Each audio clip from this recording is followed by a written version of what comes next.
Good morning, good morning!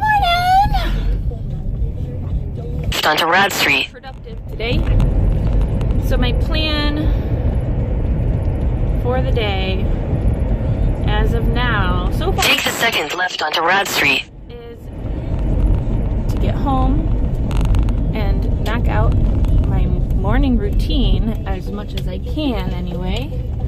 So I didn't really do anything. In 1,000 feet, turn right onto Iroquois Street. Just kind of got out of bed and threw on clothes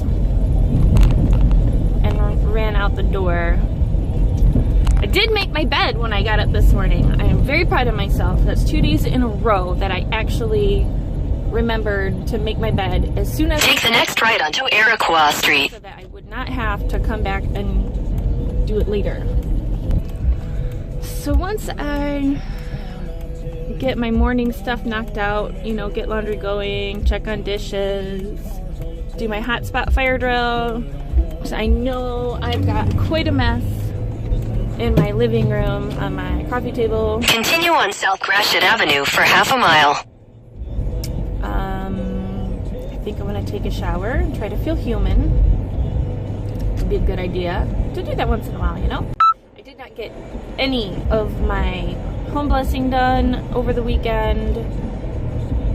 My brain is just way too fried. I have absolutely no attention span. In a quarter mile, turn right onto 16 Mile Road, Metro Parkway. Having my Pookie in the hospital has not been very easy on my brain.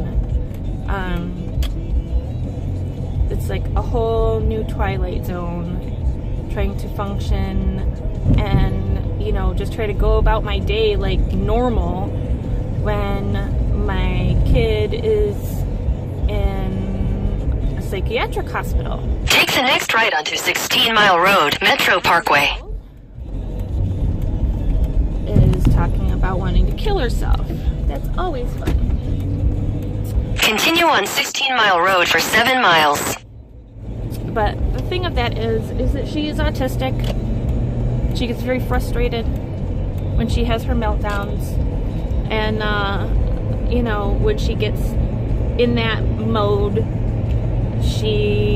it's unpleasant. It's really unpleasant. And so when she's at school or wherever else, doesn't do it in front of me as often.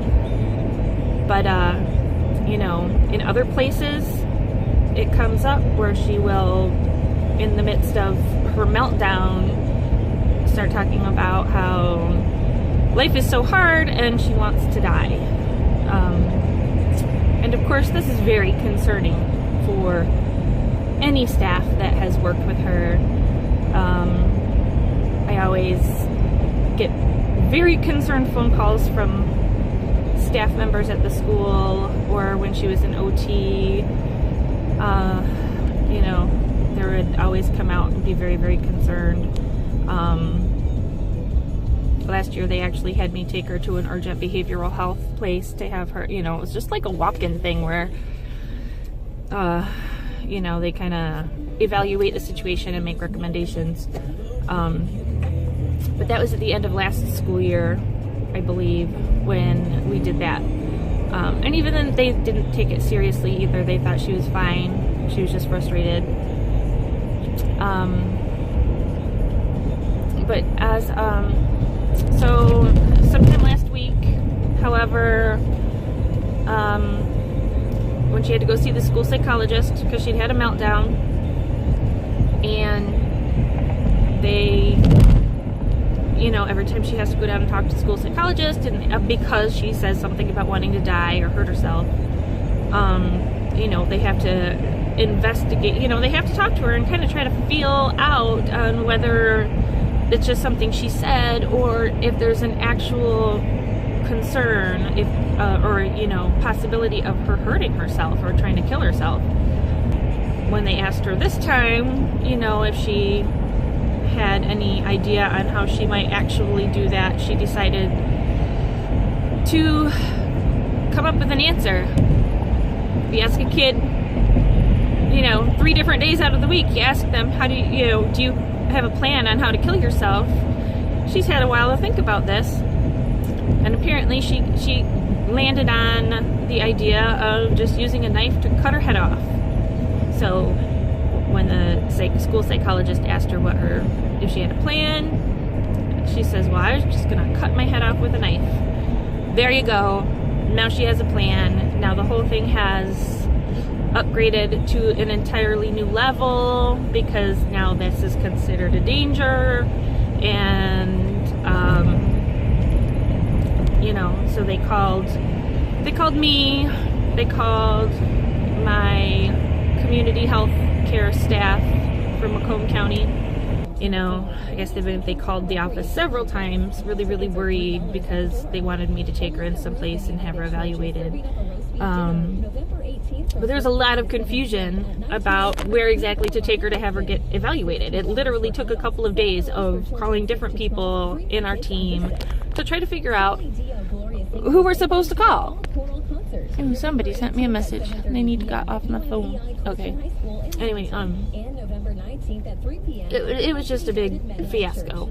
And so eventually, you know, we took her into one hospital. It was late at night. Their bed was full. And it's not just late, because we came in at night. They said, if we do the evaluation and determine that she is a risk to herself, you're basically going to have to stay here until we have an open bed. You will not be, you know, you can leave, but if you leave, I am mandated to call Children's Protective Services, because my child, you know, if I take my kid out when she's at risk of trying to kill herself, then it's considered neglect.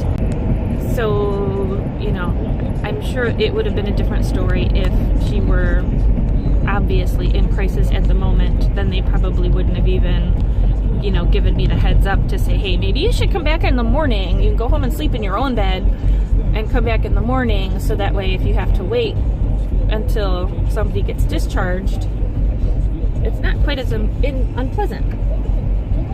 But so we did that. We went home. Then the next day I regrouped with my wraparound services manager. We decided to go into a different mental health facility,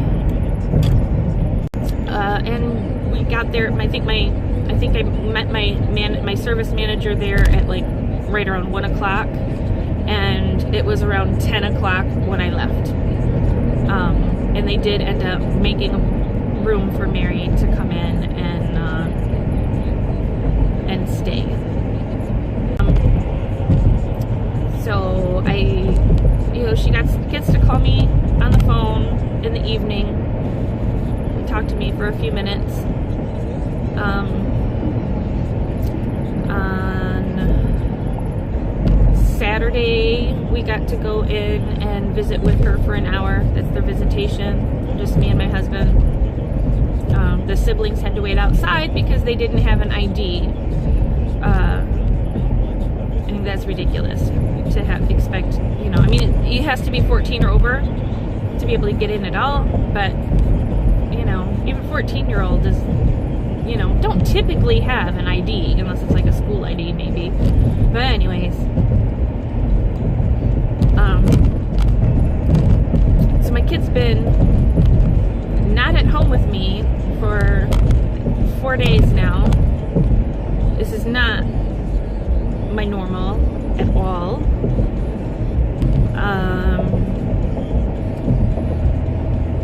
I've had a really rough go of it, kind of. I can't concentrate on anything. Haven't been getting anything done. I've really just been kind of distracting myself, playing around with my blog, my new blog thing that I've been starting. Getting to play with the page on that has been kind of, it's just a distraction, I guess. But I haven't gotten anything accomplished at all. I feel like crap. Any of the goals that I was making progress towards have completely gone out the window. Like, I've been trying to, make myself go to bed around midnight so that I can get up in the morning and stay up after I get the kids off to school so that I can, really get as much done as I can throughout the day because I've got so much to do and I'm losing my mind. But I'm like, any motivation to give any shits about what time I go to bed is absolutely gone. Right now, anyways. It's my baby. I've never really been away from her. I mean, she doesn't even really go do sleepovers. My other daughter has been in a hospital before, from toxic shock syndrome. We had to go out to Ann Arbor, spend about 5 days in the hospital, and I was with her the entire time. In a quarter mile, turn right onto Van Dyke. I didn't even get to go home and get clothes. My husband had to bring me stuff. So, the child that I was worried about, I was right there with her. This is a completely different situation. I did not want to go there anyways.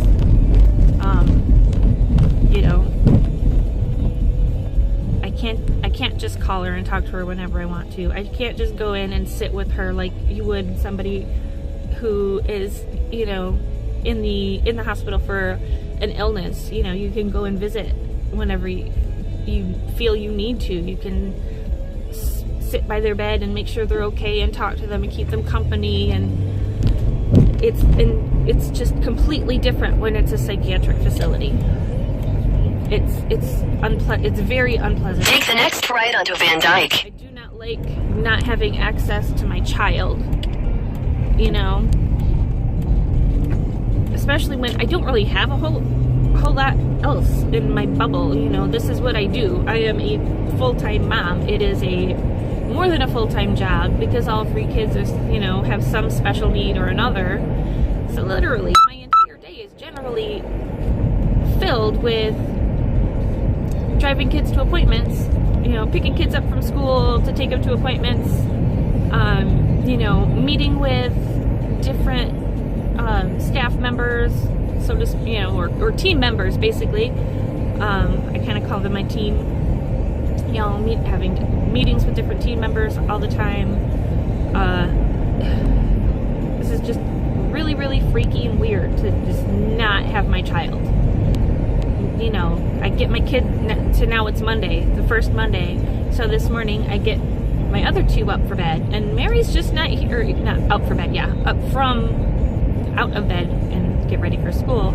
And Mary's just not there. It's like my entire routine is weird because she's just not there. I don't have to worry about waking her up and getting her ready for school because she's not there.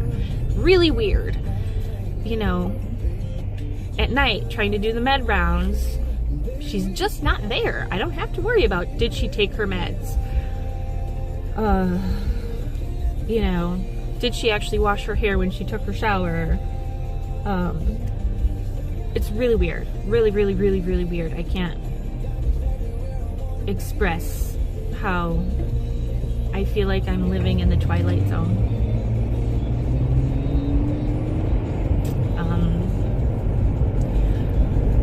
Anyways, so that brings me to something positive. Positivity. Now that I filled you in, today is Monday. I'm ecstatic that it's Monday because now there's going to be doctors coming in to the building.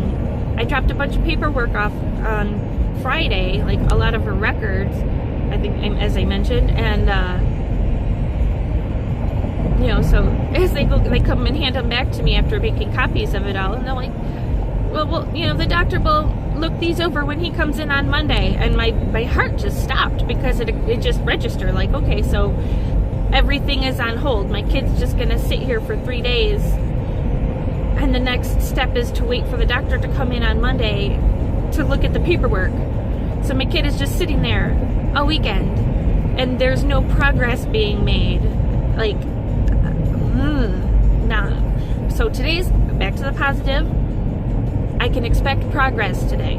I should be able to expect something.